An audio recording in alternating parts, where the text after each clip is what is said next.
Always gets me dancing that tune. Like, hey, Captain. Very catchy. How's it going, Dave? Good, man. Good to see you, buddy. Yeah, you too. Hello, folks. Welcome back to that GD show. As you can see, the G part of the show is not here tonight. Genevieve's off tonight. She was called away at the last minute. So Captain Dadpool you graciously accepted. Oh, we've already got a cat. Oh, my God. Hey, cat. And he's trying to walk across my keyboard and mess everything up. But Captain jumped in to pinch hit at the last minute. So thank you for coming on, Ricky, and helping us out tonight. No, thanks so much for inviting me. I'm always happy to help. Yeah, well, it's been a while since you and I've had a chance to do a show together of any kind. So this is a nice change. Yeah. But we can spice things up a little bit. We will definitely get into some kind of trouble. And I missed you guys last. We took last week off. We had the 4th of July holiday on a Monday night, and so we decided to not do a show and just let everybody do their thing elsewhere. But I do miss it when we have a break like that. I miss connecting with the people and having the show. So we're glad to be back. As always, if you haven't subscribed to this channel yet, shame on you. But go ahead and do it now, and it's not too late. You can repent, and God will forgive you, and I will too. And you like and subscribe, do all those things. And if you can, if you appreciate what we do, if you think we're adding value to the world around us, consider becoming a Patreon supporter. That always helps us do all the things that we're doing, which includes traveling. We've got a conference coming up at the end of the month in Nashville, Tennessee, that I hope some of you can get to. It's on July 30th. We'll probably stick something up in the chat, a link to that. If you're close enough to get to that, we would love to see you there. There's some great speakers, myself included. Not that I'm great, but I'm speaking, and there are some great speakers as well. I said that really wrong. Also remind you, this is a call-in show, and that number is 217-375-9933, which is WWDD. And so if you've got something you want to talk about tonight, a question you want to ask our guest or me or Ricky, then we'd love to hear from you. There's a 666 Antichrist donation. We're going to have Satan's fire raining down on us already to start the show. And a double 666, 2 different 666. Nice. Ricky, what do you think, Captain? Are we in trouble already? I think if we get one more 666, then we'll be really in some. The trifecta. Hey, Kim Possible. I know you're going to be in Nashville. Looking forward to seeing you. And Ella Aka. Thank you for that, super chats. We appreciate you guys, your support. Who is this Captain Dadpool guy? He's got a little TikTok thing. He's trying to get a little TikTok action going. Some stray you picked up along the way. Yeah, he was hitchhiking, and I picked him up. But no, Captain and I, we've been good friends now for a while. So also we've been doing a little trivia thing tonight, each week. I'm on my book. If you've not read my book, we'd like you to get one. If you have read it, you should know the answer because you should have the book memorized by now. But what we do is each week we do a trivia question from a detail in the book. Oh. And you know what, Captain? As a matter of fact, since you're not a regular, Genevieve's not allowed to win this, but you could, if you know the answer. But here's how we do it. First of all, a couple of disclaimers. If you've won before, you can't win again. And if you live out of the country and you win, because you win a coffee mug, it's what you win. It's one of our GD show coffee mugs, and we send you one, the winner, the first one to get the answer correct in the chat, then sends me their email, sends me their address, and we send them a coffee mug. But we can't ship, they don't ship those out of the country. So you have to live within the continental US. So that is the couple of disclaimers. And so what we do is I pick a detail out of the book, trivia detail that you would either have to remember from reading the book, or it's an open book test, so you can actually look in the book if you know where to look. So yeah, I know you want that GD mug. So here's the question tonight. My book is dedicated to Steve. Steve was my best friend in my years living in Arkansas. And he and I pastored together, and we had a lot of history together. He died unexpectedly and suddenly. How did Steve die? That's the question. How did Steve, who is the book is dedicated to, how did he die? From what did he die? And so someone help me watch the chat to get the answer in case I miss it, because I think I did once, but Ethan's looking for it and others are looking for it. So Bevan always catches it too. So that's the question tonight. How did Steve die? The person to whom my book is dedicated. That's why I can't remember. That's why it's called trivia. And I don't know if I moved it. It was on my bookshelf. That's okay. It's right above my monitor, and I don't see it. I don't know what I did with it. Ronald Reagan spurned him. Nope. That's a nice guess though. I see the answer. He gave up. Aunt Kathy, quick. A tree fell on him. Oh, that's right. You remember now, right? I do. One of those things you don't hear every day. It was a tough time in my life, honestly. Aunt Kathy, you got it. So you get the GD Show mug. Good for you. Okay, enough of that. Shameless promotion of my book, but it's a little fun we have. So did Steve give up the Holy Ghost? I think that's the phrase, right? You give up the ghost when you die. But anyway.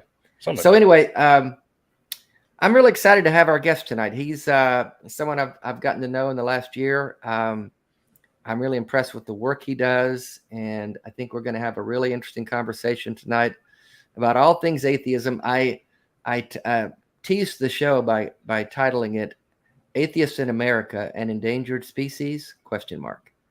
And so we're going to talk about those kind of things. Again, if you can call in the show, 217-375-9933. And everyone help me welcome our guest tonight, Mr. Nick Fish. There he is. Hey, Nick. Good to see you, bud. Yeah. Hey, well. Here we are, the three of us. We haven't been together since the American Atheist Conference. I was going to say Atlanta. Yeah. Not that long ago, but not yesterday either. It feels like, when was that actually? In April? April, yeah. It's one of those, we're in that weird time zone thing of, the post-COVID world or current COVID world or whatever, where everything is simultaneously, like perpetually 6 months ago and 6 days ago. So yeah, it's like COVID season 2. Exactly. Yeah. And time stands still. So you just lose track of, has it been a month? Has it been a year? Yep. But here we are at this point. And you're probably deep into planning next year's already. So that we are getting ready. We're going to be in Phoenix next year. Same Easter weekend as always. So if folks are keeping an eye out for that, we'll have more information soon at convention.atheists.org, and we'll certainly keep an eye on, or keep everybody in the loop on social media. And if you haven't signed up for action alerts or email alerts, we will obviously let you know there as well. Yeah. But yeah, more information coming soon. And we will put links in the chat and everything. But if you don't know, Nick is the president of American Atheists. Guilty as charged. Doing an incredible job. Anton Gomez from Mexico, 35 Mexican dollars. What a cool bunch of people. I agree. So welcome in, Nick. I had the pleasure to meet you. You were gracious enough. You guys were gracious enough to ask me to speak last year, as well as Ricky.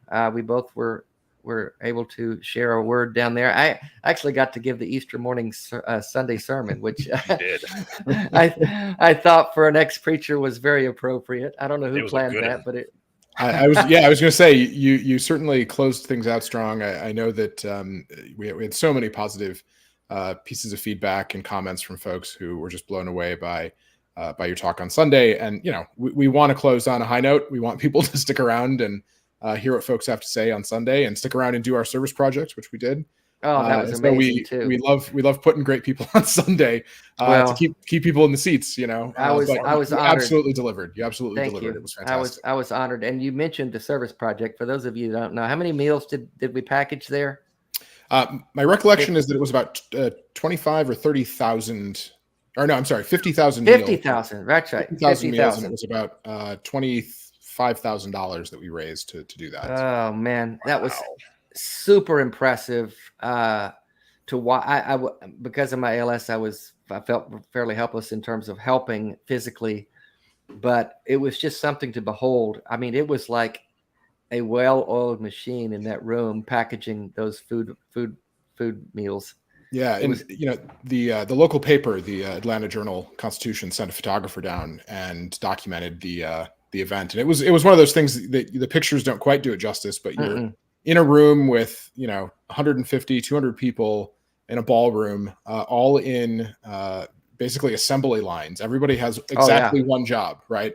You scoop the pasta, or you put the cheese powder in the bag because we're making macaroni and cheese, and you do that over and over and over again. And maybe you switch it up, you switch to something else, but you end up really quickly knocking out just an absurd amount of food for people. It was amazing how fast that was, because someone kept reeling off the numbers, 10,000, 20,000. Yep. I'm just going, what?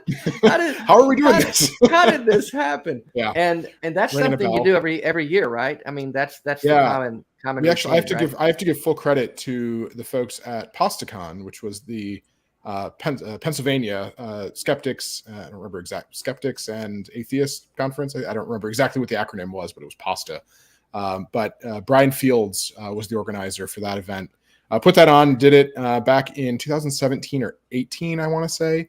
And then we did it at our national convention in 2018. So he must have done it in 2017. And we've been doing it ever since. That was a thing. Yeah. I don't think they've had one recently, but it was 5-6 years ago now. So, well, it's a great thing to do for whatever community you're having the conference in. I think it's awesome to do that. Well, it sends a good message that we're able to do that, on Easter Sunday, that instead of praying or hoping that change happens, we're actually able to get out there and do it ourselves. And you did it without the fear of eternal damnation. Yeah, amazingly. Yeah, we weren't being threatened by anyone. Or eternal reward. There's no reward other than doing a good for your fellow human. Right. Which is the positive message of atheism, which is what we're going to get into, among other things tonight. That's the deal. So, Nick, I'm curious to know more about you. Sure. The person. What's your background? What was young Nick Fish like? What was the boy, the teenager, the young adult like? What's your story, if you can summarize it in a brief few paragraphs? Travel back in time with me. Not that long ago, but I was. So my original sort of background, I'm adopted. I'm from Michigan, born and raised. But my folks, spent about 7 years going through the adoption process, waiting for a child. Any child ended up with me after not being able to have kids on their own, and so they waited quite a long time, and ended up we lived in rural Michigan. Religion was sort of assumed, but it wasn't kind of in your face in the same way that it is in certain other rural communities, especially places in the Deep South or other rural communities. And so we didn't really go to church. I mean, I think my parents would probably call themselves nominally Christian, but I can count on one hand the number of times I went to church for anything other than like a wedding or a funeral. Okay. My only real exposure to religion growing up was in the Scouts. I was in the Boy Scouts as a youth growing up, and I'm actually an Eagle Scout. But my troop was actually chartered through a local public school. So the amount of religion in my school, in my troop, was basically, nothing. So it was very, I just remember some kids from the local Catholic school had a Cub Scout pack, and they joined our troop, and they came in and they said, "Hey, who's your chaplain's aide? Who does your grace before every meal?" And we all just kind of like looked at each other. It was like, "Our what?"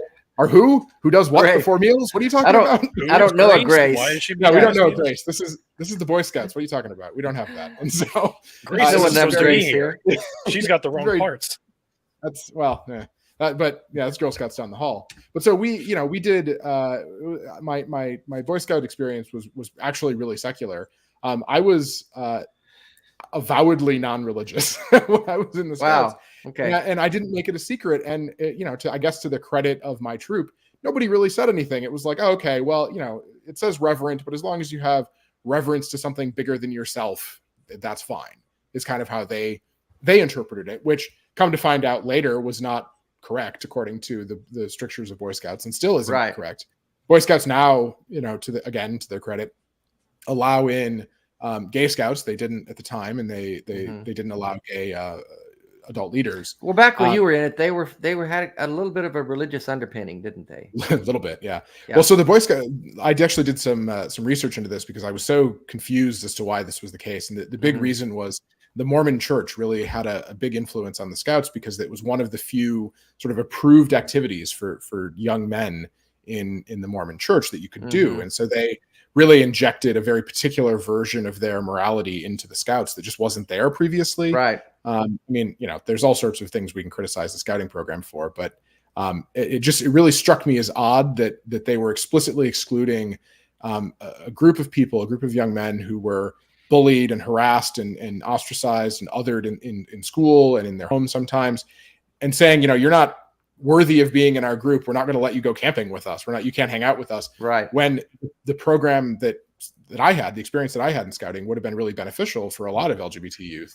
And so it was really frustrating. And so I was kind of bound and determined to figure out what the heck was going on. And of course it was the religious underpinning, the religious leaders that had injected that into Scouting. And so it was very frustrating. But I wouldn't have called myself an atheist until college. But that was only probably because I didn't have the language to describe. I was certainly non-religious. I definitely I remember using the term non-religious, and sort of calling out the hypocrisy of their position in the Scouts, that it was, well, you don't have to be religious, but you have to believe in God. I was like, well, what about a Buddhist? Well, that's okay. Right. Even though they don't believe in God, they're religious. I was like, well, wait a second, hold on. I'm really confused here. It is confusing. And so, that was in the 90s. And then when I went to college, when I was done, I went and worked on the 2008 presidential election and got done with that. Really enjoyed working in politics, enjoyed, being in the field like that, enjoyed advocating for causes that I cared about. But I kind of got tired of towing a party line. I was frustrated by some of the things that President Obama was doing at the time. I mean, one of the reasons that I got into politics was because I was incredibly disturbed by attacks on our civil rights and civil liberties by the Bush administration. And then President Obama sort of continued some of those egregious abuses with wiretapping and drone strikes and all that stuff. And it was things that I was really concerned about. Yeah. And I started looking around for where I could get more involved. And I sort of saw a common thread through a lot of the policy issues that I cared about: LGBT equality, access to abortion, even the environment, public education. The list just kind of went on and on. And the common thread was the threat that religion played in all of these things, the role that religion played in American politics.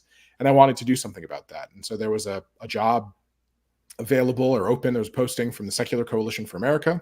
I just happened to apply, got the job, and then packed up my car, sold everything I owned except for what would fit in my Buick Regal. And I drove from Austin, Texas to Washington, D.C. By myself in 2 days, started work and did that over the weekend, started work the next day. So you were living in Austin and not Michigan. Did you go to school in Texas? No, I went to school in Michigan. My job after college working in politics sort of took me all over the place. Gotcha. I did that for about 3 years. I was in North Carolina for the election, and then I was in Boston, and then I was in Denver and Los Angeles. And so your whole career was politics. Did you study poli-sci in college? Is that what your thing was? Okay. So you had a desire to be in politics from pretty early on. I started studying physics, and I kind of realized at some point, like, man, I'm going to have to spend just forever in school. This is hard. Yeah. Well, and I didn't really want to be just like an engineer, And right. I was like, what do I want to teach? What do I want to do? And it was like, if you wanted to be a public school teacher, that was like, well, you got to go, you can finish it in 4 years, and then you've got to go get a master's degree because everybody wants a master's degree. And so you're going to spend another 2 or 3 years doing that. And then you got to continue. And I was just like, I'm so tired of school. I don't want to do that. I want to do something else. And I always enjoyed politics. So yeah, I did American political philosophy was sort of the thing I focused on. The fact that I started in math and physics kind of gave me a little bit of an analytical brain to talk about some of this stuff and look at some data, which was helpful at the time as well. But yeah, just being able to pick things up and be a bit of a jack of all trades and have a broad base of knowledge and understanding and having, a weird broken political brain where things like, President Obama's first term cabinet is still something that lives in my brain for no reason that I just have, forever. No idea why. Like it's there. Like others of us would have song lyrics stuck in. Yeah. No, totally. You've got that stuck in your head. D&D rules, whatever. In dad pools. Yeah. Ricky, I don't know about you, but I find myself, Ricky's story, Nick. So he grew up evangelical. Well, got into it, I guess in high school. Ricky, is that correct? That's correct. But same as me. But we had this young adult and mid adult, a young adult for me, and middle adult. Anyway, history with Christianity and the Bible, and so I get these verses that pop into my head at random. I mean, I'll be having a conversation with someone, and a Bible verse that appropriately fits the conversation will pop in, and oftentimes I'll just go, well, like the Bible says, and I'll just rip it off, and they'll go, what the fuck are you talking about? Doesn't work. The good thing about this community is you're not alone. I know. No, extremely common where we've just, but we always talk about this, that one of the challenges with being the president of American Atheists is that people sort of expect you to have this like knowledge of American evangelical Christianity or having been raised in it, but it's just not my experience. And so whenever we're talking about the struggles or the challenges of leaving evangelical Christianity, or what it's like to get out of a high control religious community, I always have to defer to other people, which is fine. I certainly don't mind sharing the spotlight and passing the torch to somebody who can speak more authentically about that. But it wasn't my experience. And so we really work hard to make sure that we're identifying the best person and amplifying the voices of people who are sometimes drowned out in these conversations. But I will say that for a lot of millennials and Gen Z folks and even Gen Xers, my experience is increasingly common. The sort of like apatheist, wasn't really engaged. So refreshing. Genevieve couldn't be here tonight, but she's another example of that. As a young adult that was just raised non-religious and was a non-factor. I'm really, it's too bad she wasn't able to be here, because she got involved in politics in North Carolina as well, was working on a campaign. And the only reason she got involved in these conversations, much like you, Nick, was that she was disturbed with seeing what she was seeing on the American landscape and how religion was infringing on everyone's rights. And so she said, I can't sit on the sideline and not talk about this. And so that's how we kind of put this show together, the two of us, because there were two different, really polar opposite views, her coming from her standpoint and me coming from my world in the evangelicalism. And so we were able to look at all these issues from both sides of the table. And that really helps us have some really well-rounded conversations, I think. But she was very much similar to your experience, except you got more formally into the political landscape, and she more as a volunteer and as a sideliner. I mean, that's all campaigns are built on the backs and the hard work of volunteers. And I mean, the work we do at American Atheists isn't only possible because of our volunteers. And so I would never say that, being a paid staffer, and anybody who's ever worked on a campaign knows when we say paid, we're sort of using the loosest possible term for pay.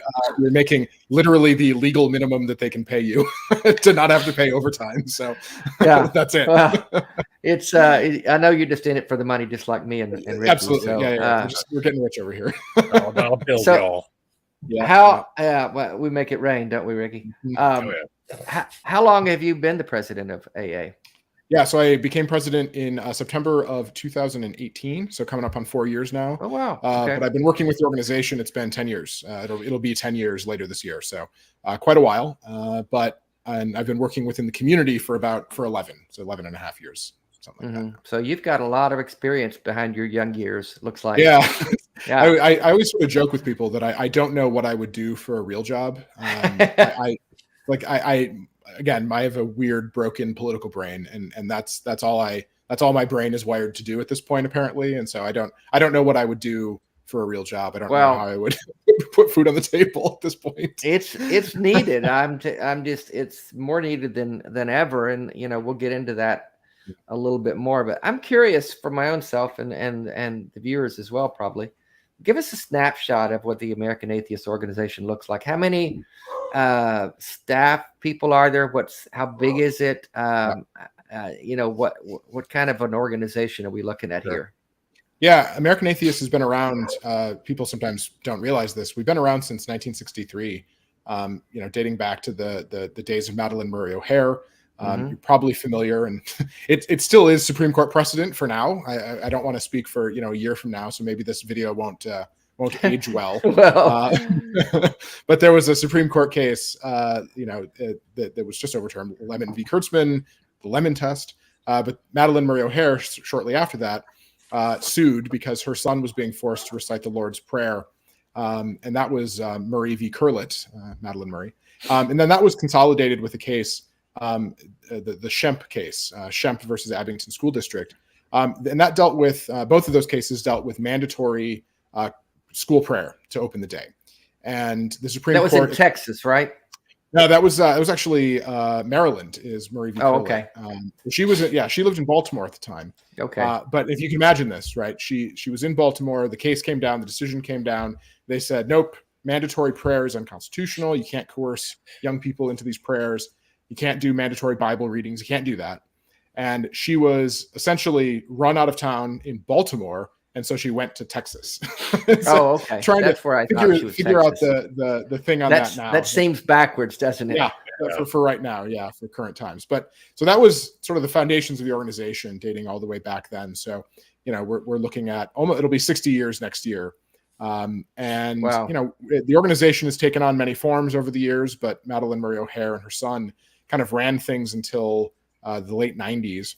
And then since then, we've had a variety of different people running the show, roughly 10 years at a time. I believe I'm only the 6th president of American Atheists. I think that's right.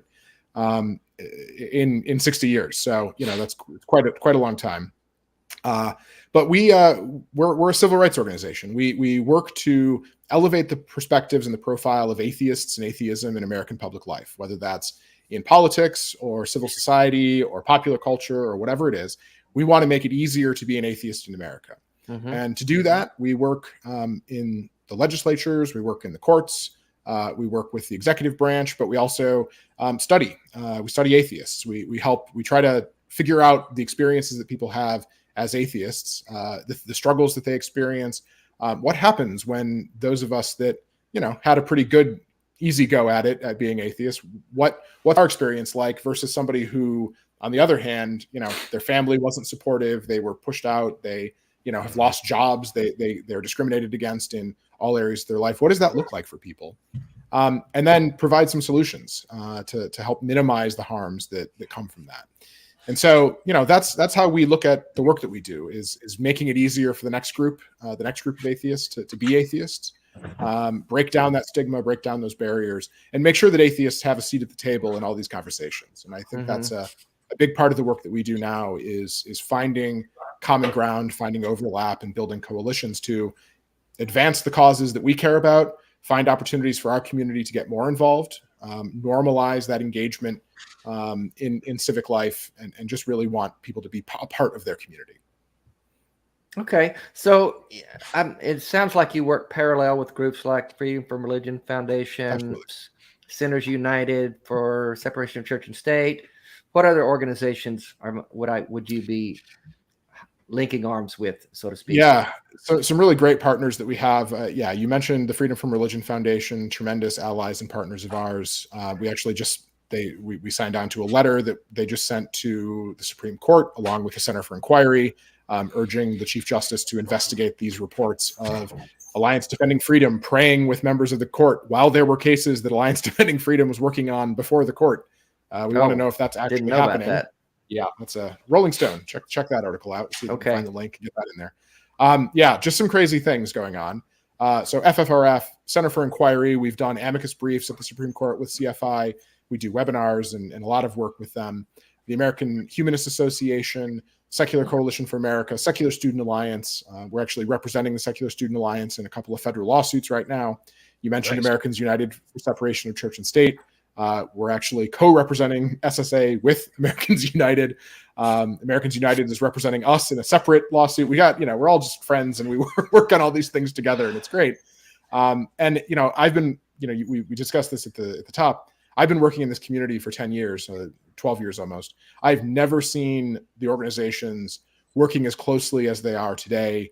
And having such good relationships as they do today. It has never been the case. So anyone who's been around this community for a long time will be able to look at that and say, wow, there's really a lot of good work happening here. All the organizations are on the same page, and full credit to the staffs of all of these organizations that care very deeply about the work and don't have egos. We don't have sharp elbows. We care about getting stuff done, because the work is too important for us to get caught up in this, petty squabbling over, territory or whatever. Tell you how good.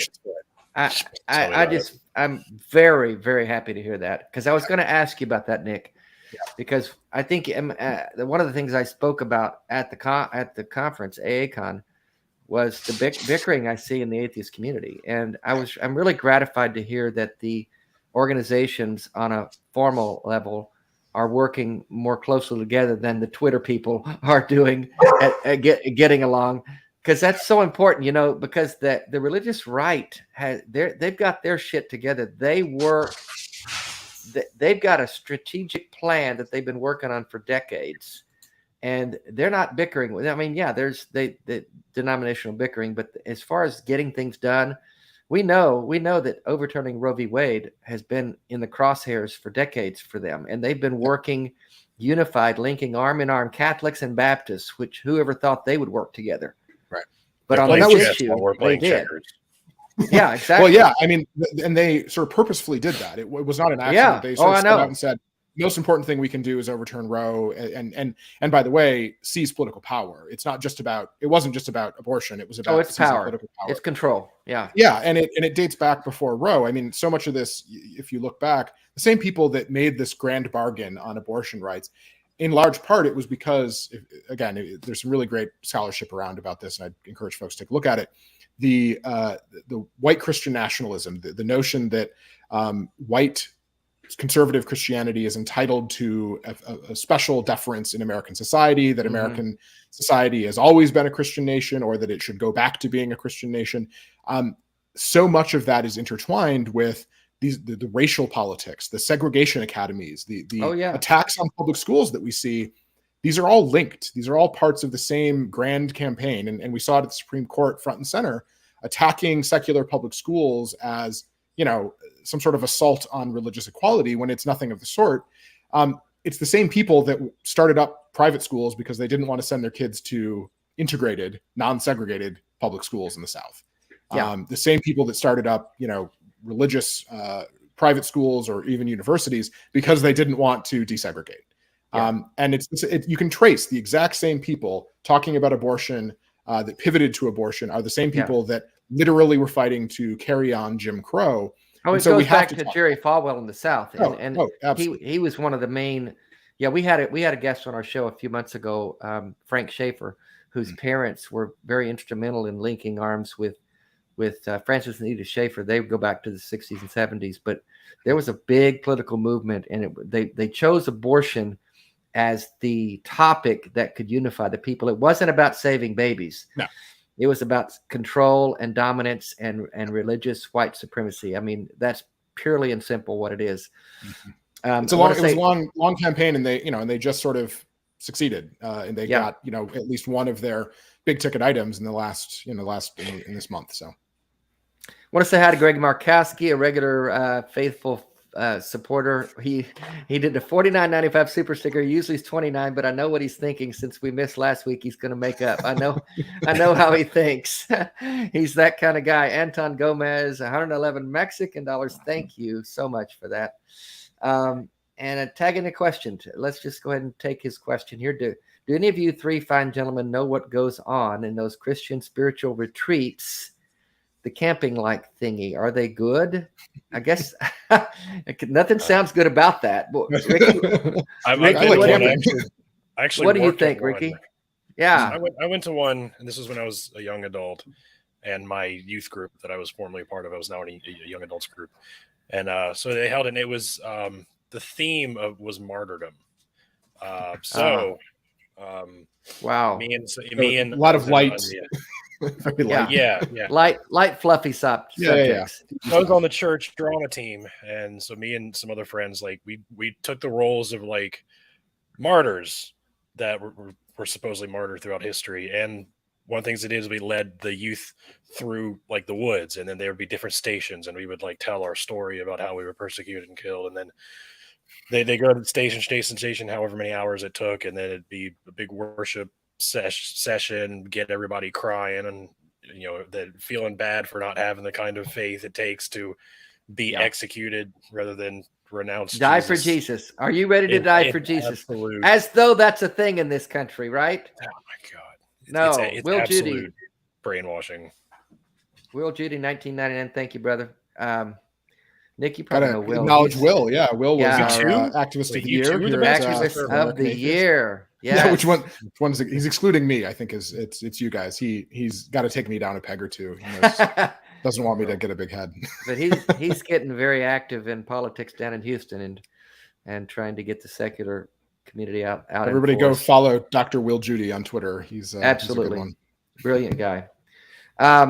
So Nick, there's just so many ways we could go with this. I love what you guys are doing. It sounds like a lot of it is, boy, we got calls that are coming in and then dropping. I don't know, Ethan, is there a problem with our call tonight? I don't know. Let me see me a chat on that. I keep seeing a call come in and then drop. But I don't like the elevator music. Probably that. Should have switched to gospel, Dave. Yeah. Let's contemporary Christian. That's right. Let's get some Newsboys or something going. I know that a lot of the work you guys are doing is legal with the FFRF and all the other organizations we talked about, and there just seems like it's a constant battle on all the fronts.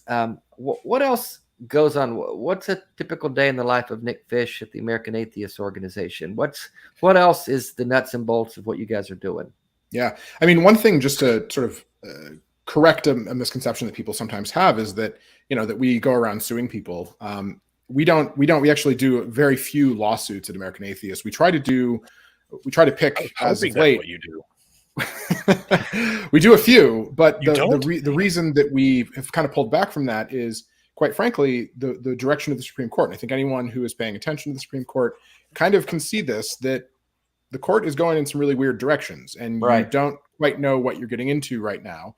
And the court is just kind of making things up. And when you enter a lawsuit, you try to do it, number one, to advance the law in a positive direction, to move things toward a place of equality, to either advance the law or to try to protect your rights.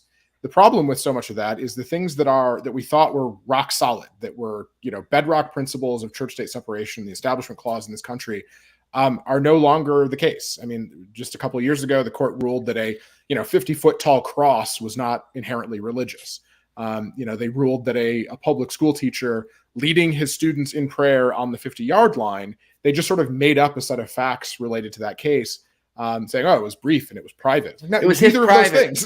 It was his private prayer. It was his private prayer. They just gathered around him. Yeah. He just happened to be there, and so they're just making it up. And it's a really dangerous time for American law. And I feel really bad honestly for our attorneys, for the people who work on our legal team. Is there a concern? Though? I mean, I guess what I want to get to that, is there a concern then that you would draft a legal brief and file a lawsuit and then get it to the court and have it overturned in your face, and then that would end up hurting you? It is a concern. And that's exactly what happened in the case of the Bladensburg Cross case, the American Humanist Association versus American Legion, where this was a rock solid case. They kept winning. They kept winning at the lower courts. Yeah. And then the Supreme Court was like, no, just kidding. The Kennedy versus Bremerton case that I was mentioning, the praying teacher, they won repeatedly. Americans United won at every step along this case. They won at the lowest court. They won on dismissal. They won on summary judgment. They won at the appeals court level. They won for like 5 years, and then it was overturned. And again, they're just sort of ignoring so many bedrock principles of jurisprudence on this, that it's really challenging for us to just play defense. We have to come up with new and innovative ways to try to advance the law in a positive direction. So one of the ways that we're doing that is not just looking at the Establishment Clause as a way to protect our rights, but looking at the other parts of the First Amendment. So looking at free speech. So our amicus briefs in many of these cases recently haven't been talking about the Establishment Clause very much. Like, we'll mention it. We'll talk a little bit about some of the legal background there, but we'll talk about free speech. We think this court might be more amenable to certain free speech arguments. And so the case that we're bringing in, or that we just brought in Mississippi, related to, I mean, people probably remember this, Mississippi got rid of the Confederate flag as part of their state flag and slapped "In God We Trust" all over everything instead. Well, part of the challenge there is "In God We Trust" as a motto has been challenged over and over and over again, and it always loses. And so we were looking at ways to address the problem of putting that on every piece of government property, including things like license plates. And there's a case that's directly on point. The state of New Hampshire has a state motto is "Live Free or Die," and they put that on every state license plate in that you had to have if you were a driver in the state. And there was no free alternative. Well, if you objected to that, if you were a pacifist or you just generally objected to the message, you didn't have to have that. Supreme Court precedent, the Supreme Court ruled and said, no, that's a message. It's communicating something about the values of the state, but not everybody has that. It's the government's preferred message, but not every citizen wants to have that on their car. You can't force people to do that, force them to pay extra. Same thing in Mississippi. Now, the governor has come out and said, listen, "In God We Trust" is central to who we are as Mississippians. It's who we are as part of our values. But there are a bunch of atheists in Mississippi that are like, no, it's not, not for me. And they don't want their car to have on their property to have to say "In God We Trust" all over it. And so they're saying, hey, we want a free plate. And there are alternate plates that are available, but you have to pay for it. They don't want to have to pay a special fee just to not have to carry around an advertisement. It shouldn't be the default plate, right? Yeah. And so this is sort of people are like, oh, it's a license plate, who cares? But this helps us establish case law that points to this free speech argument in defending church-state separation, which is important right now, because we're looking at it from an Establishment Clause perspective. The court has basically just said, whatever. So that's one way. We're suing the state representative or state senator in Arkansas who blocks his constituents for criticizing him. He has said that he keeps a list of atheists. Is that Tom Cotton? No, it's Senator Jason Rapert. He's a state senator. He ran for lieutenant governor and lost really badly. But he's still a state senator.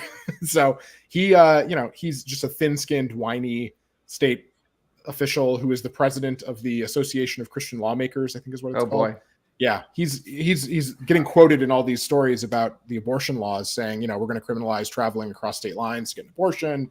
He's one of those sorts. And so we sued him because he likes blocking people, which the Donald Trump cases, about blocking people on Twitter, it's a violation of people's free speech rights. And so, again, we want to protect the rights of atheists using every tool at our disposal. Sometimes that's going to court, but sometimes it's proposing legislation, building relationships with lawmakers. And so we've actually gotten introduced and passed through both houses in New York.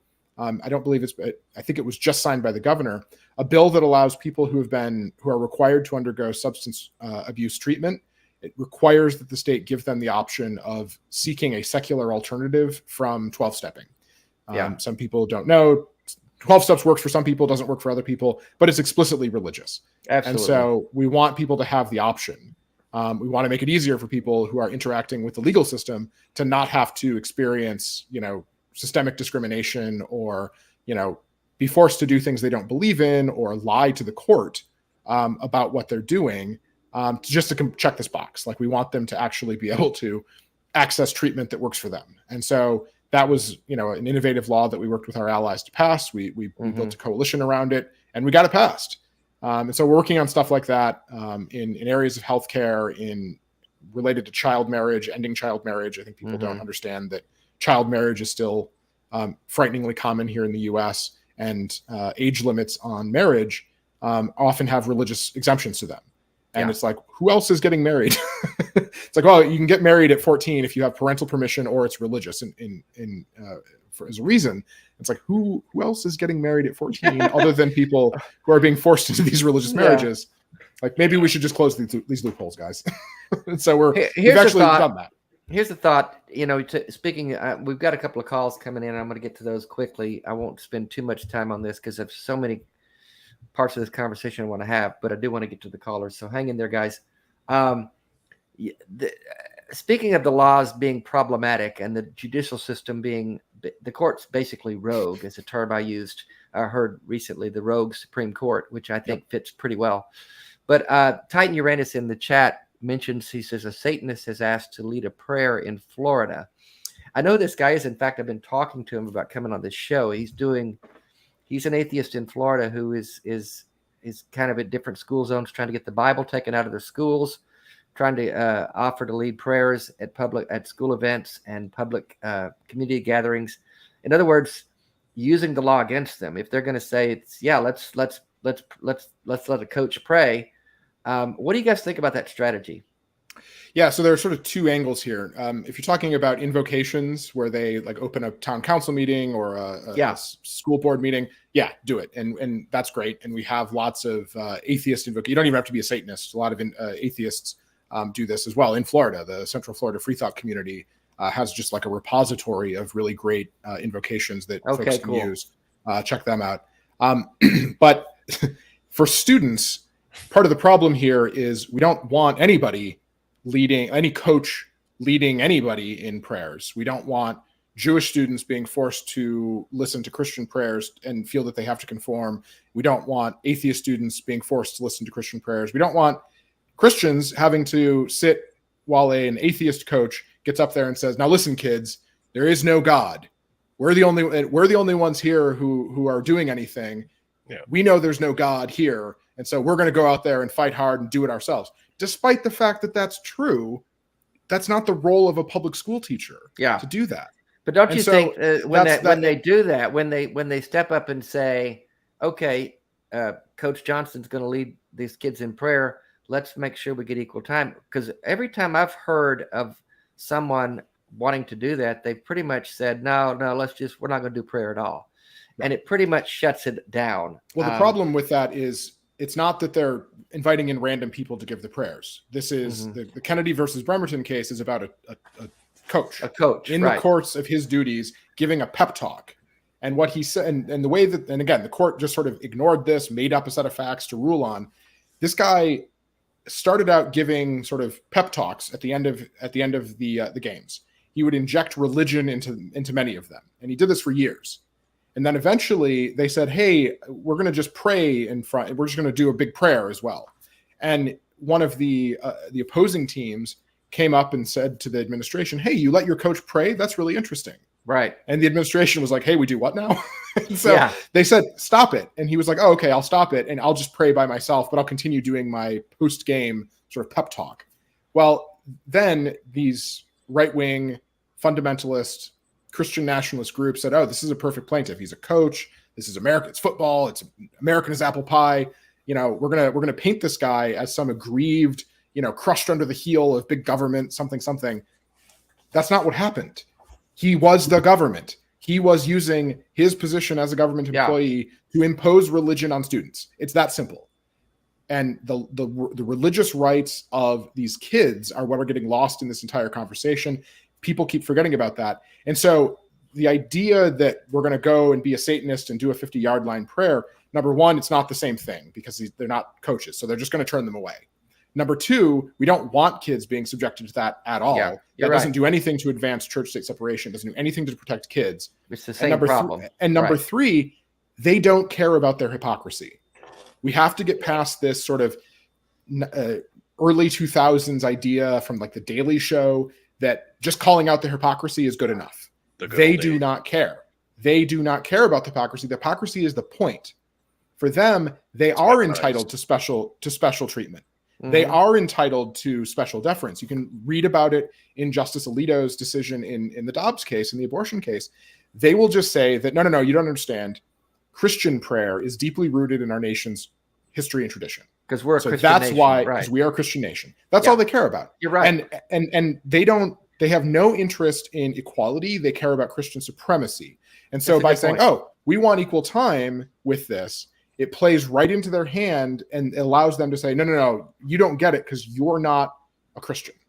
Mm-hmm. And so what we have to do is recommit ourselves, really double down on the importance of church-state separation, protecting that and cherishing that as a core American value, and do it in the political system.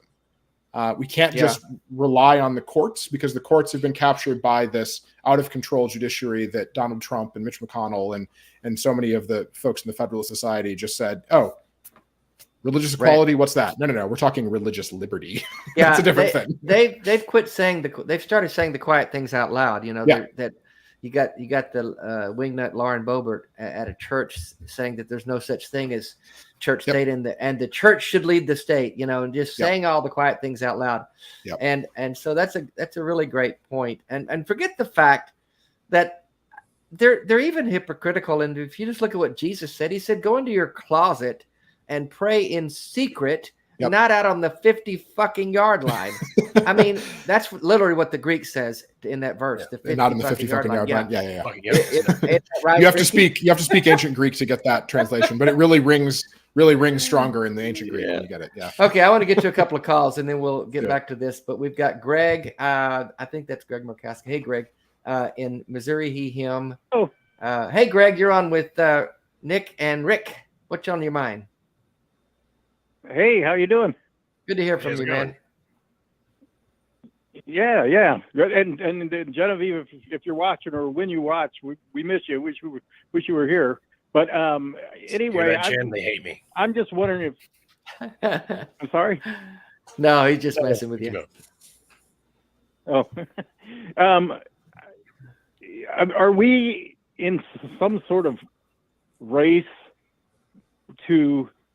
between expanding the secular community, and by that I even mean and our allies, because I don't want to paint all religious people as fascists, but anyway, us versus the Christian right who are becoming fascists. I mean, is it a race, or where whichever side becomes bigger is going to finally have things go our way?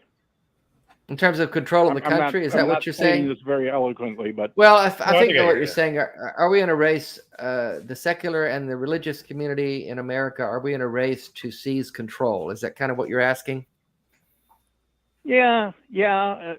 Seize control or become sort of the dominant culture, because I look around and the secular community is growing, and our allies. I don't want to just I just don't want to say it's all going to be atheists and people who term themselves agnostics, but I also liberal Christians and liberal Jewish folks. I just think we're the majority. I just think we're the majority, and we're growing. But will we get there soon enough? I hear what you're saying. I hear what you're saying. Right. And that's the question I would throw out to both Captain and Nick, because Captain, you're kind of boots on the ground, engaging with a lot of especially ex-Christian atheists and deconverting people. Why does it feel like we're losing? The numbers are in our favor, but it feels like we're losing. Speak to that, if you. I think because a lot of atheists, skeptics, whatever you want to call yourself, who deconstruct, once they've deconstructed their religion, that's it, they're done. They don't keep going. They keep going. Get active in the community, get involved in some sort of humanitarian effort, get involved in politics, go to protest, do something. Don't just say, oh, I'm an atheist now, and then hide because you're afraid what people think of you or something. So we have a lot less activity from our side. But also, I think you're right. We do have the numbers. The problem is we don't have the power. It's the extremist Christians that have the power. They pack the Supreme Court. Supreme Court picks what cases they take. They're not told by some higher power or higher authority what cases to take. They're told by God. They literally handpick what cases. So like, overturn that one. Like Nick was saying, they've had all these. Screw it. Overturn that one. So they have the power. Ultimately, it doesn't matter how much our numbers grow if we can't seize the power. And we've had some success in that area, but it's never permanent. It doesn't last very long.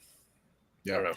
And I would add, I think one thing that's interesting, an interesting dynamic to sort of keep an eye on is a lot of white Christian nationalist folks desperately want cultural power, but they only have political power, which is doing a little bit of work there. Right. Whereas, like, they're very jealous of the fact that Hollywood, popular media is relatively secular, relatively like accepting. It doesn't assume Christianity. Like, they get so bent out of shape. They're such, little delicate snowflakes about the idea that, Marvel has a series with a Muslim superhero, or that, there's a gay couple kissing somewhere. Oh my gosh. Have you seen Christian movies? They're I know. Yeah, exactly. But they have all this political power, but what they desperately want is cultural power and relevance. Whereas for progressive, secular culture, we have a lot of cultural power, but we don't have a lot of political power. We have some, but not a lot. Kind of depends on where you're at. And so that tension is really interesting to keep an eye on, because it's just like, if you desperately want both, but each group sort of has one or the other. So I think that's challenging. That can really get us to some places where things seem very counter majoritarian. And the caller was exactly right. Mark, I think you said. Greg, sorry, is exactly right that we are the majority, and we are including in there our religious allies. I mean, some of our closest allies that fight the hardest with us are Jewish groups, are interfaith groups that know exactly what it looks like when one religious denomination seizes power and starts carving out special rules for themselves. They know the danger that goes with that. They know what that steady march toward state forced indoctrination and, frankly, fascism looks like, and they don't want that. And so they're very clear about standing up for church-state separation, for secular government. It doesn't mean that you don't have to be an atheist to do those things. You can care about those things as in anything, but part of the task at hand for us is legitimizing that atheist identity, is making sure that atheists feel accepted as parts of these coalitions, because sometimes, unfortunately, these interfaith groups, these groups that care about civil rights for LGBT people, or work on reproductive health, or work on Black Lives Matter, or racial justice, or police reform, or whatever it is, will explicitly frame things in a religious way and exclude not just the 10 or so % of Americans who are atheists or lack belief in God, but the third of Americans who are non-religious. So we encourage our partners to always think about, where are you having your meetings? Are you having them at a church? Is that inclusive for people who, are rightly hesitant or skeptical of having events in churches because of their experiences in life, because of what they went through in leaving religion? Try to find other places to do this. And again, the other side, the religious groups have a head start on us, and that makes it really hard for us to to replicate the work that they've done over 300 years. Right. But we have to do it in like 3 years, and that's really hard. And so we have a lot of catch up to do. Does that kind of speak to your question, Greg? That does. That was perfect. Good. Well, I know. Yeah, I appreciate the question, and it's kind of exactly where my head's been, because it numbers wise, I know we've got the numbers in our favor in terms of people not wanting there to be a theocracy. Yeah. And that includes, as Nick said, that includes some progressive Christians. And we've had this conversation on this show before when we've had progressive Christians on, and there are people in the atheist community who say, no, any Christian's a bad Christian. And on its surface, yeah, it'd be better off if we just quit using that term and we were just a non-religious society altogether. I do believe that is the most preferable scenario, but right now we have bigger battles to fight. Right now we're fighting. Yeah, exactly. So we're fighting for basic human rights across the board, and they're being taken away, and we're kind of, it feels like we're moving backwards. And so we need any. Well, and we need any common. I was just going to say, Go ahead. I'm sorry. I was just going to say, I'm at the moment, the thing I'm now worried most about are are my gay friends who are married, are they going to be not married here Exactly. in a year and a half, 2 years? Exactly. Yep. Hey, Mario, and thank even, you for the super you know, sticker. many of them are Christians. So, you know, and I love them dearly, and they're Christians. They just came to the conclusion I didn't, which is fine. But, you know, I worry about them, but they're definitely on the same side as we are, you know. And and I totally agree with you, Dave. I mean, we can't just, we have to link our, we can't shoot. We can't shoot ourselves in the foot. Right. And I want them to be our allies because I love we them, can't get, you know? we can't get hung up on labels, you know, what you call yourself, Right. whether you're an atheist or an agnostic or a progressive Christian or spiritual. Mm-hmm. And if those labels irritate you, and sometimes they do me, if I'm honest, but we've got to find ways to link arms with our allies. And I've been on a soapbox lately of just encouraging more people to come out of the closet, like you said, Captain, that we're in a time now where we can't afford to just hide in the closet because it's more comfortable, because it's safer, because we might upset our mom or our brother or the next door neighbor. Oh, what if they found out I'm an atheist? Or what if they found out I don't believe in God? So what? I mean, we're fighting for bigger things here than my comfort level. And I know that upsets some people when I say that. And I know that some people, for their own safety, really can't come out of the closet. And I respect that. But I think more of us need to really rethink why we're hiding and what are we hiding from?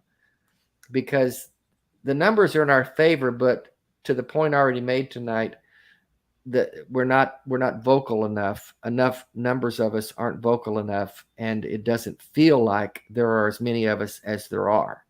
Would you agree with that, Nick, working in the front lines like you do?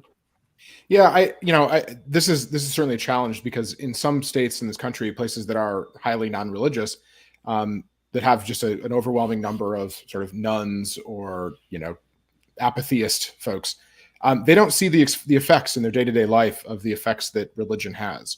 And so what we've found is some of the most active groups are in states and in parts of the country or parts of states where religion just has this overwhelming sort of, you know, just dominant effect on culture in an individual place. And so some of our most active, you know, well organized groups that do some of the best work are in places like that. Because they see the stakes, they see exactly what's happening in their day-to-day life. And so we have to recommit ourselves to helping people in parts of the country where, you know, your zip code can determine exactly which basic fundamental human rights you have. And so whenever I see those sort of memes or those kind of jokey posts about, well, let's just cut Florida off the country and let it float into the sea, it's like, do you know how many people are in Florida who are atheists? Do you know how many people in Florida are not atheists but are on our side? And this is why it's so important for us as atheists to really live our values, to be unapologetic about our values, and to care more about our values than about our theology. And really, you know, find allies wherever we can to engage on those things, because it's the only way we can win. The most generous estimates, I mean, even if you counted every single non-religious person as voting and active and whatever, we're only talking about a quarter to a third of Americans. It's not enough. It's not. We have to find allies with religious people who agree with us. The good news is the majority of religious people do agree with us, and so we just need to mobilize around this as an issue. Show people how all of these issues are connected. How the people that are threatening our democracy, the people who have, you know, who sieged our Capitol, who flew flags at, you know, the Capitol on January 6th or beforehand at all the marches that they had, the Jericho March. By the way, read up on that. That's some crazy shit. We're going to march around the Capitol and then it's going to fall down and kill everyone. It's like, wait, hold on. Say that again. Is that really what you want? Yeah, wait. But like, they were flying flags that said, you know, Jesus, Trump 2020. You know, they were flying, they had big crosses. Was Trump going to be the vice president, or was Jesus going to be the VP? I'm curious about how that was going to go. Yeah, a little strange. But he'll be the president. But we have to be outspoken about caring about our values, about democratic values, about the idea of America, which is, you know, my friend Andrew Seidel has said this multiple times, that, you know, if America was, the moment America becomes a Christian nation, it stops being America.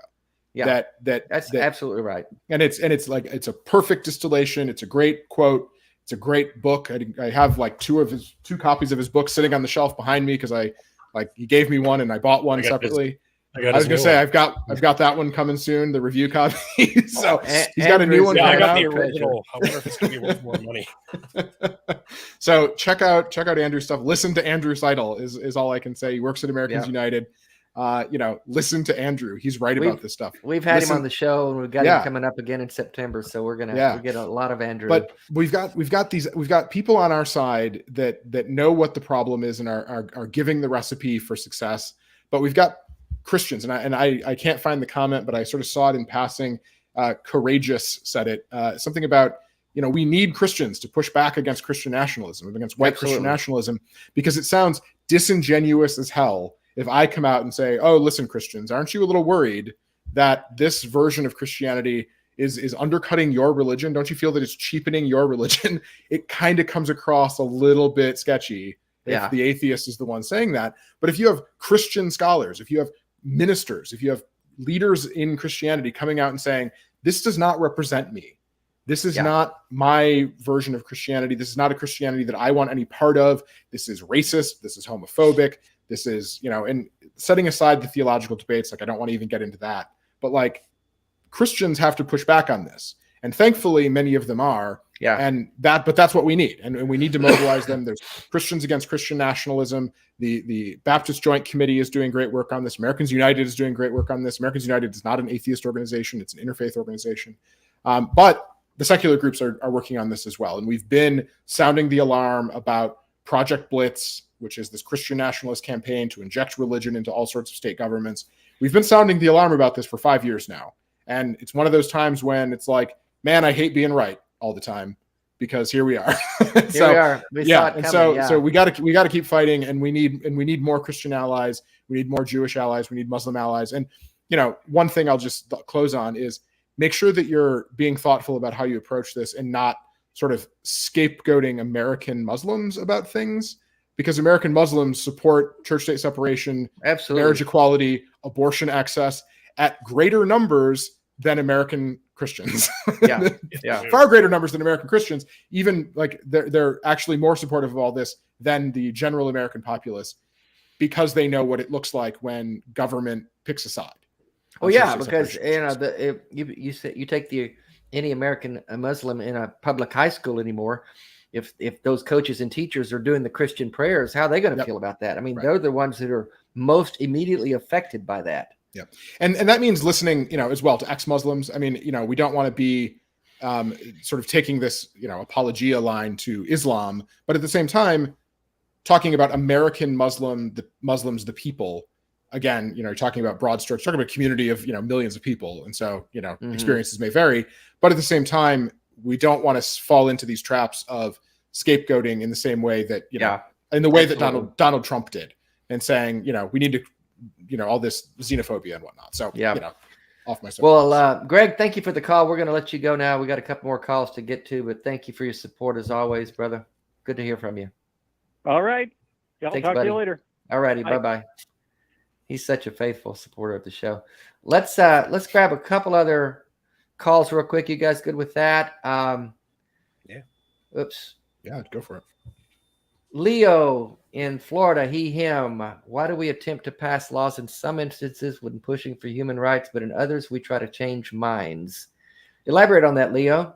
Hi, Dave, Captain Deadpool, and Exush. I'm a big fan of yours, Dave. And thank you so much. Definitely defined my views on what is important in life and how I view death as well right now. So first of all, I'm very thankful for you for that. Well, thank you, Leo. But I want to pass a question on to you guys, which I seem to be a little bit stuck on. When we look at the issues like gay marriage, abortion rights, we see some states being for majority opposed to gay marriage. For example, Mississippi, 61% say that gay marriage should be illegal. But we tend to lean towards passing the gay marriage laws on federal level, like allowing it across states, despite separate states having majority people voting against and working against the gay marriage within the state. But on the other issues, let's say the harm that is brought by some Christian cults or religious cults in general, like let's say Christian Science is doing harm to people who profess it and to their kids. We tend to lean towards changing the minds of people who do it, rather than outlawing the practices, the harmful practices that they do. And I kind of am lost at what is the difference between the two, and I would like to hear how do you guys see the difference between the two, and why do we do different things and approach these two different issues differently? Well, that's a fairly complex question. What are your thoughts on that, Nick? Yeah, so when we're talking about religious practices, I think that's what you're talking about here. One of the things that we are working on is putting in place laws that protect, especially young people, from religiously motivated harms. So in areas like healthcare, getting rid of the exemptions for faith healing. So many states have exemptions from child abuse laws and neglect laws that essentially enable people who are Christian Scientists or any other sort of faith healing religion. It exempts them from civil or criminal liability if something happens to their child because they neglected to take care of their child. And there are some states that just have outrageously wide loopholes for this, especially I think it's like Idaho, if I'm remembering this correctly, has just a wide open loophole that exempts those parents from any sort of accountability if their child even dies. Mm-hmm. And so, one of the challenges here is looking at, again, what the state of the law is, that people have a right to believe this stuff, but they don't have a right to put it into practice in all cases. And so there's like this balancing test that has to happen. With something like marriage equality, it's a little bit different because, again, and everything is up in the air right now. Who the hell knows? Because again, this may not age well. The Supreme Court said that the right to make decisions about intimate things that relate to how you organize your life in an intimate setting, who you choose to marry, that it doesn't really affect anyone else, that the government doesn't really have a say, isn't really able to, interfere with those decisions, that's a private, personal, intimate decision. And so the government doesn't have a say. Now, an adult who is, potentially indoctrinated, yes, is generally able to make their own poor decisions. If someone who is an adult, and I keep sort of quantifying that as saying, or qualifying that by saying as an adult, and that's why we kind of focus on harms to young people, children in particular, that if somebody wants to make really poor decisions about the sort of medical treatment that they get do they want faith healing or do they want, surgery, they can make that bad decision if they want. But it's when we're talking about their children that we start running into problems, where we start having an objection, because the state does have an interest in protecting vulnerable children from these things. And so, unfortunately, though, the way this country is set up, unfortunately or whatever, the way this country is set up, the federal government doesn't necessarily have a role to play, and it would be unconstitutional for the federal government to say, hey, listen, we're going to come in here and take over this one area of criminal law. That's a state matter. The states decide on these questions. Now, the federal government can sort of use carrots and sticks. They can urge, they can, pass some overarching things, but it's difficult. The Supreme Court struck down a female genital mutilation ban that protected young women from this sort of horrible practice that's practiced in certain sects of Islam, certain sort of smaller tribal type religions and whatnot, that involves cutting of the female reproductive organs in a ritualistic way. The Supreme Court said, "Hey, listen, kind of like male circumcision, but yeah. I mean, very much so, and even more so in some cases. Way worse. Yeah. I mean, it depends, but so that got struck down by the Supreme Court saying, "Listen, there's nothing in the Constitution that says you can do this. This is something that is reserved for the states, so you have to do it state by state. So that's what we've been doing, is fighting state by state to get that done. And we've been able to pass that law in a number of states to clamp down on this, to make sure that there are civil and criminal penalties for doctors who perform this, for parents that subject their children to it, because we don't want young people to have their bodily autonomy violated in this way. But it does require, fighting in all 50 states. And so that's just the system of government we have. And there's sometimes we have to fight in all 50 states, and that's just the way it is. And that's the system of government we have, but it gives us something to do and it gives us an opportunity to get involved. And it does allow some diversity of things. Maybe we don't want a one size fits all thing for everything. That's fine. But for things like fundamental human rights, yeah, I think so.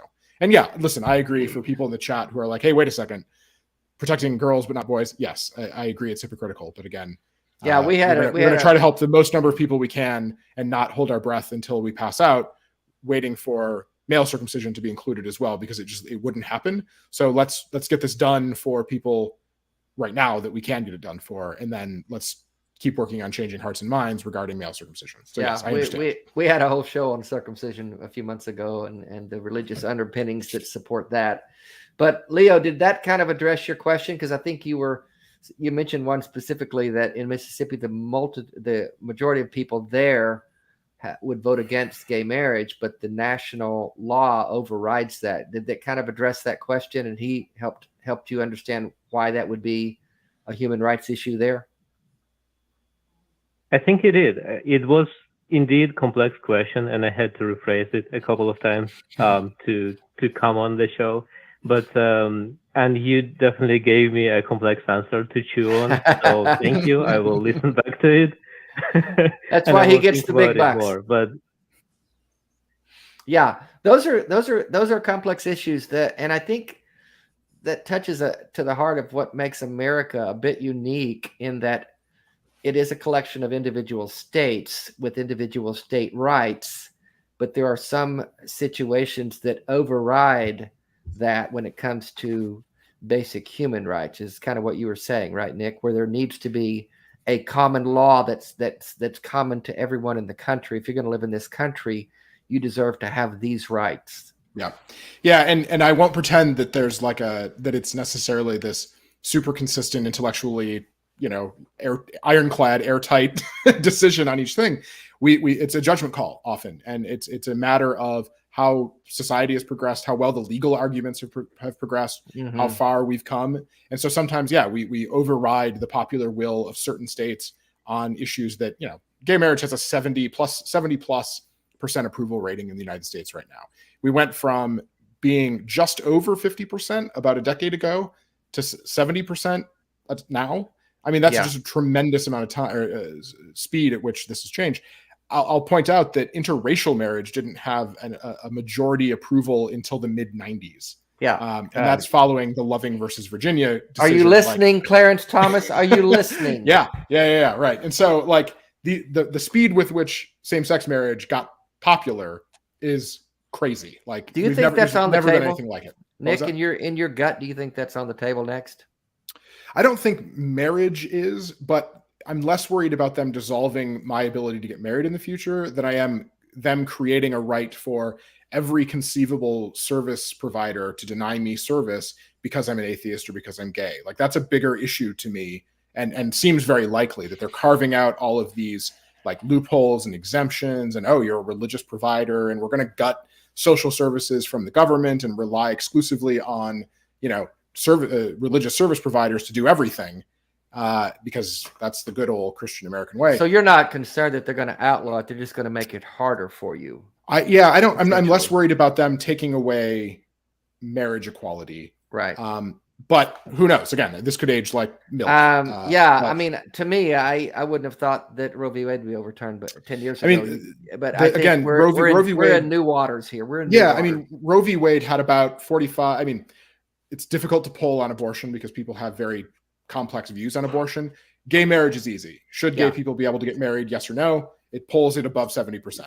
And so I think if they went around trying to if a state said, listen, we're going to ban gay marriage, there's one state maybe I think there are 3 states at last I looked where gay marriage was polling below 50%. One of them, Yeah, it was Mississippi. Yeah, of course. And so, like, maybe, but that seems like it seems like they're being too cute by half. That it's much more likely that they're going to try to, again, wall off Christians from everyone else so that they don't have to serve us, they don't have to interact with us gross secular people, they don't have to look at us weird LGBT people, they don't have to do any of that. They can just exist in their own little hermetically sealed Christian place.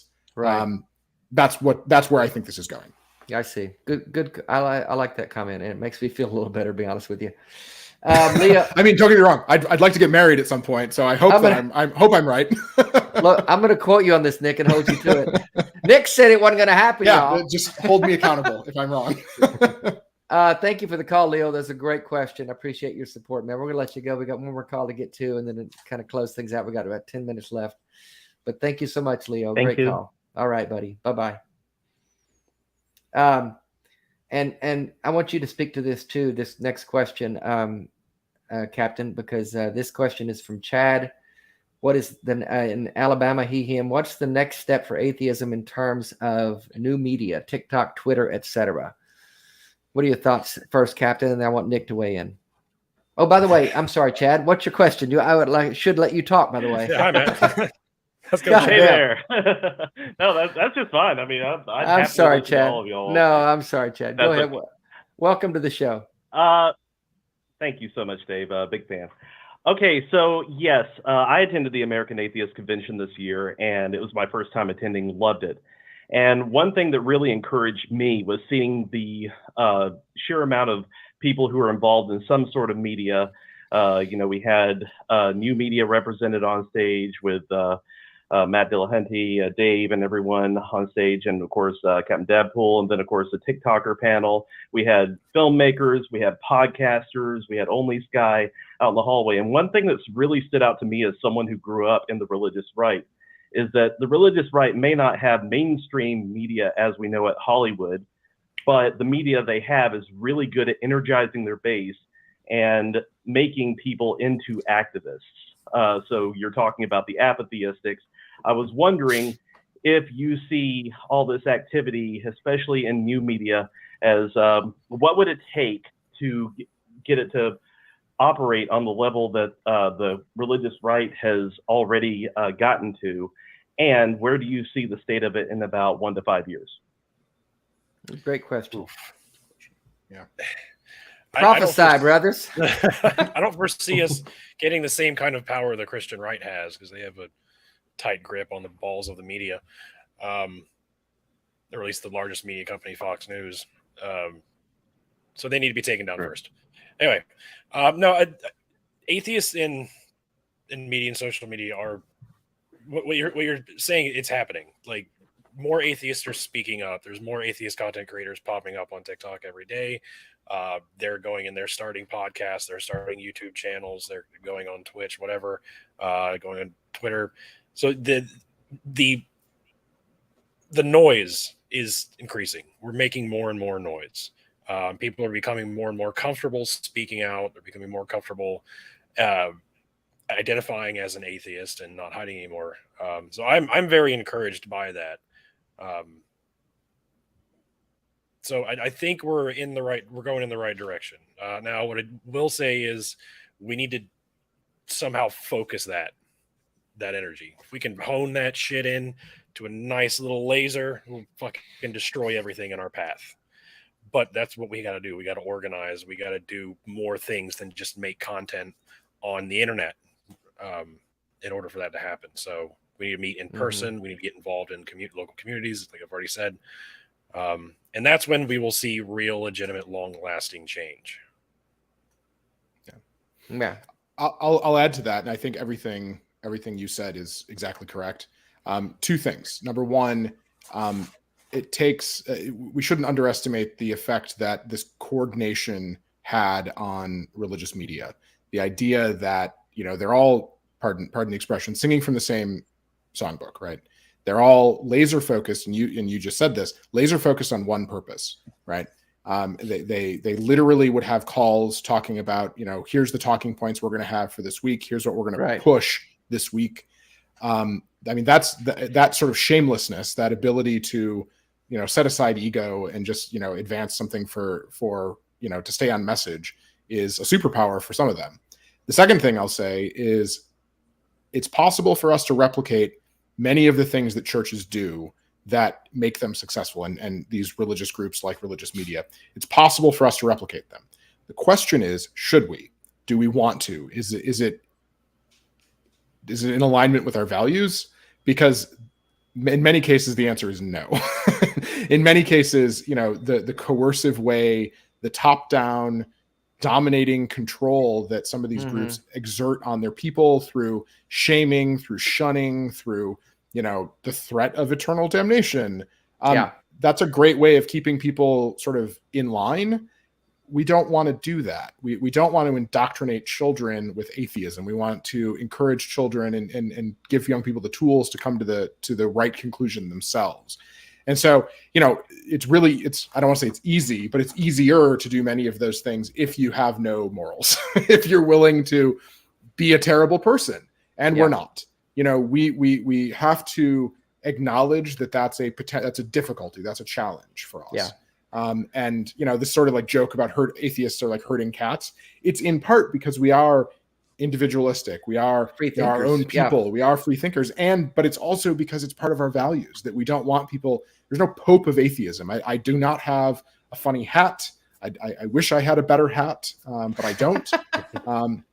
And so, like we'll have to fix that. We're gonna get you a hat at the next convention, Nick. We're gonna have to present you with a hat, big hat, like big robes. Yeah, but listen, like it's a real problem. Yeah, but it's like, what is the solution? Is the solution worse than the actual problem, right?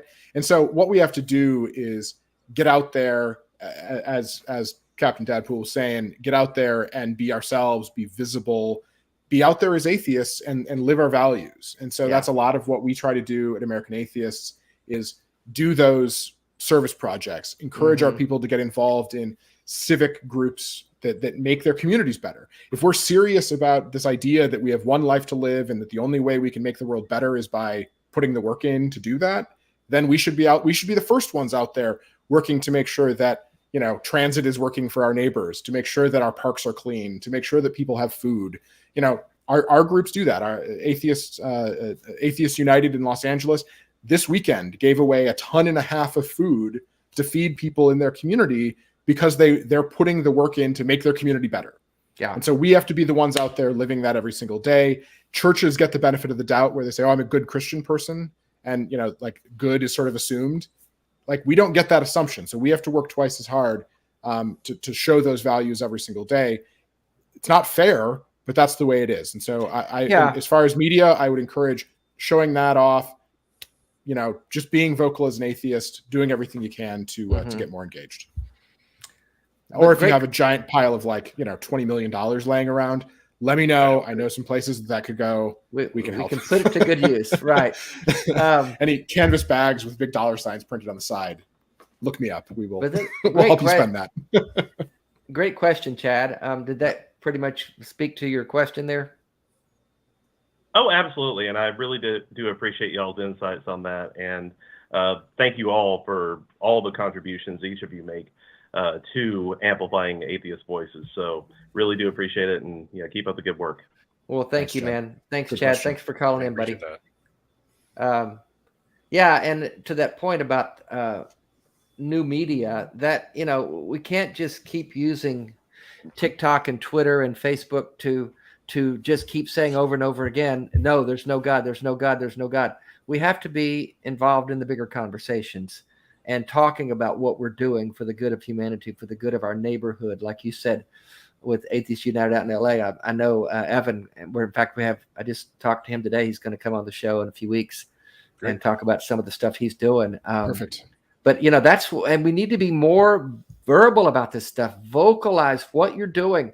Captain, you made a good point earlier. And I know a lot of atheists, and I kind of was this way for a few years too. I've only been what you call an activist in the last 3 or 4 years.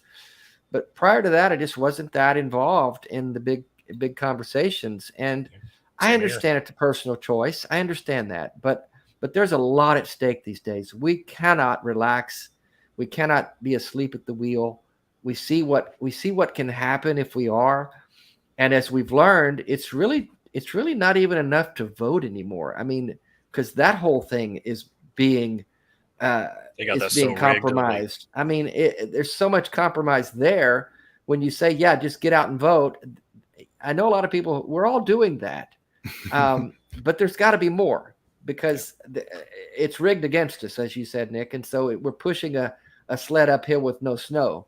But you have to believe in the causes that we're fighting for, and that they are worth fighting for. Yeah. And we had for instance, we had a post-Roe rally here in Charlotte yesterday. I didn't go. I was worn out from previous activities. My ALS I can't just go as much as I want to. But Bevan went, and it actually was scheduled with I think a Planned Parenthood group scheduled it. But the Proud Boys made a bunch of noise that they were going to come disrupt it and threaten violence, and so they canceled the rally. But and I'm thinking, damn it, we can't keep letting these people win. Yeah. But a lot of people decided, you know what, we're going to go anyway. And so they had a great turnout, and enough people cared about what we're fighting for to say, you know what, even if the official rally was canceled, we're going to show up, and we're going to make our presence known and make our presence felt. Yeah. And we have to do everything we can. And Bevan's right. We've got to vote in state elections to get the gerrymandered districts fixed. Local levels, school boards, what they're teaching in schools. Are big. Yep. Before we go, I know we're right at the cusp of time. I always like to keep it at an hour and a half. Just really brief, Nick and Captain both. I want to hear your closing thoughts. We're not lawyers. We can't fight laws. What can the average person watching this show do to make a difference in the areas we're talking about tonight? Real quick. Captain, you go first, and then let Nick finish up. What can we do? Well, get your torches and pitchforks and march up to Fox News headquarters. No. Get angry. Stay angry. Wherever that leads you is where you need to go. But don't become complacent. Don't think it'll blow over. Don't think it'll all settle down. Don't think it's just a storm and everything's going to be okay. Get fucking angry. Stay angry. Vote angry. Go to protest angry. Sign petitions angry. Donate angry. Stay angry. Good. That's what I think people need to do. Sounds good. Nick, what are your thoughts? Closing I'd thoughts. just say, I'd say, just remember, you don't have to be a lawyer. You don't have to have gone to college. You don't have to have graduated high school to make a difference.